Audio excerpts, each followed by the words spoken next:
Hey guys, I am Pranita Reddy from Informatica Support. In this video, we will learn how to use integration ops task in TaskFlow.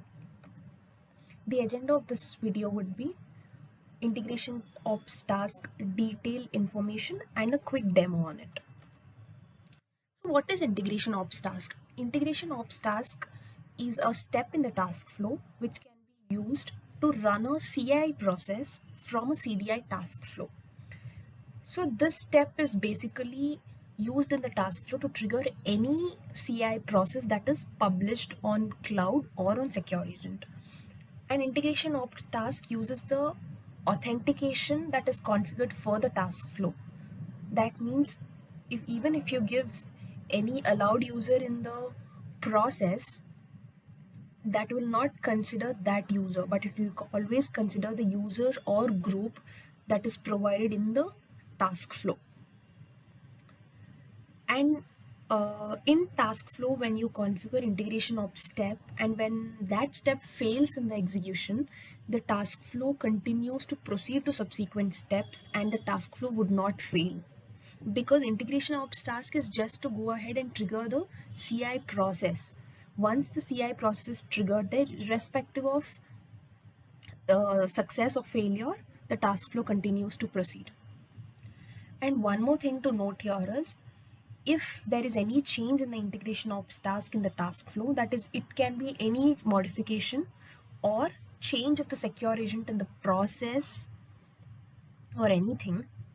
If there is any change in the step in task flow or in the step in the process, we will have to reselect the process again in the task flow and publish it. Otherwise, the task flow would fail with an error.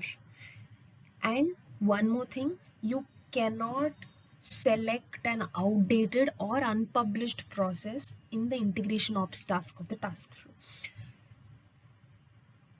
When you try to do so, it throws a validation error saying the process is either outdated or unpublished.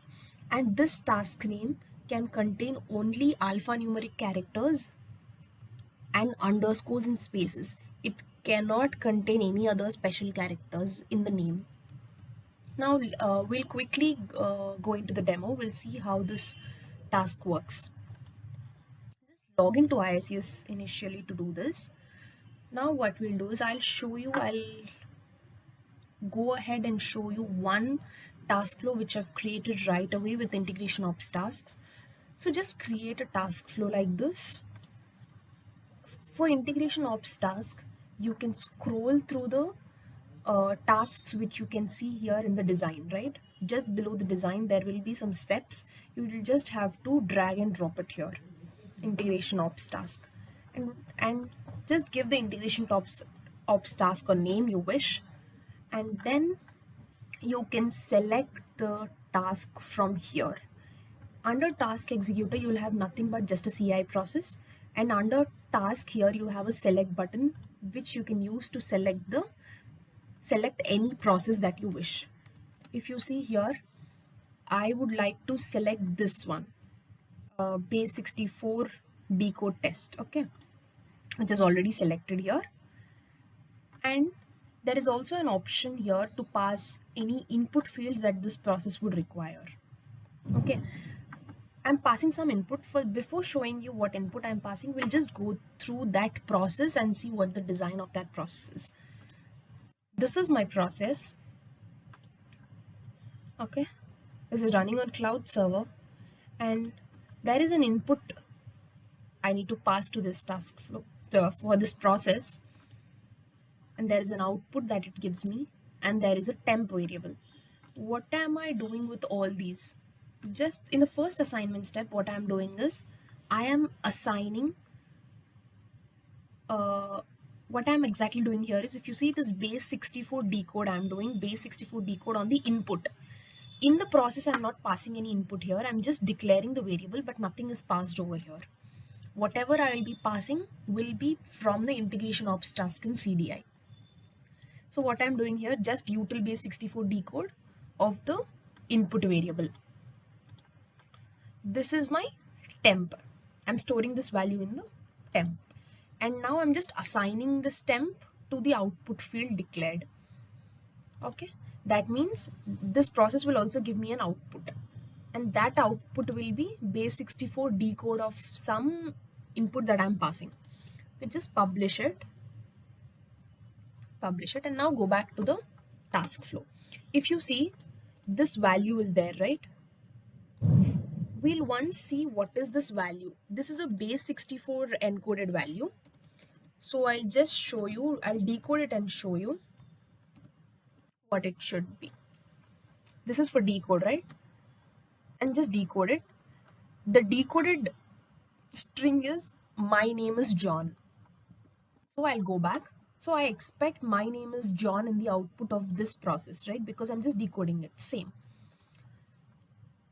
This is the input that I am passing. And here I've put a decision step. Decision step should be based on the output of the integration ops task. Integration ops task, output I'm selecting here in the field, output parameters, output. It should take the first path if the value is null, otherwise it should take the second path. Here in this case I want to take the second path because in most of the cases at least in this case my output will not be a null, right? So I want to take the second path. So in the second path I have an assignment step, which is basically the output of this. Here there is an output field. Just go here.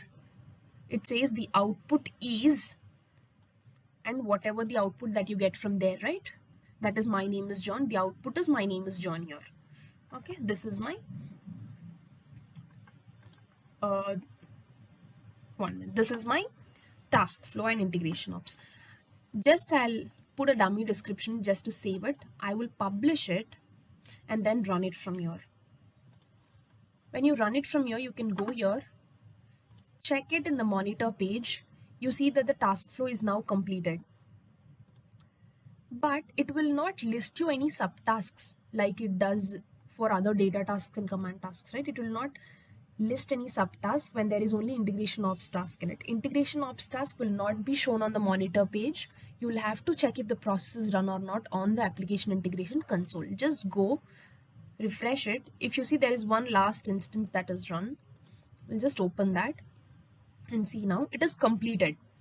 If you see the input is passed, there are two assignment steps, right? To see all the assignments are correct or not, we'll go check the advanced view.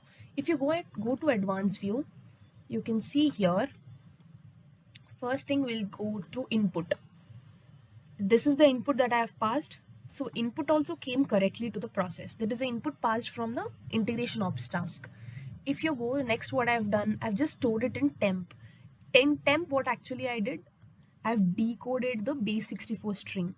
And what was the one that we saw in the online base64 decoder? My name is John.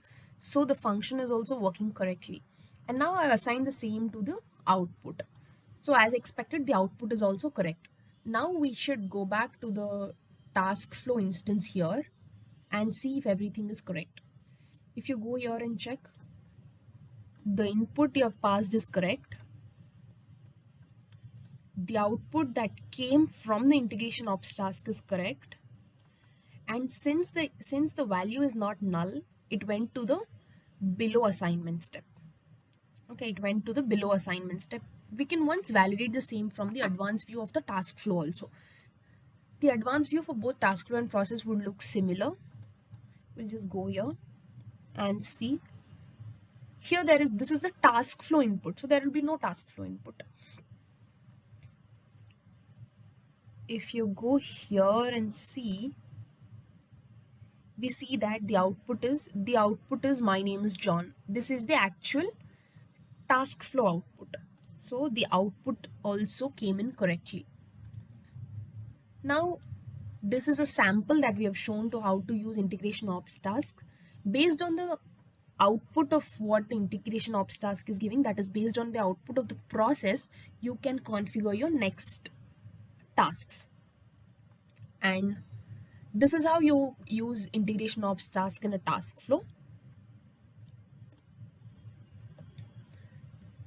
And the reference documentation will be provided in the description below.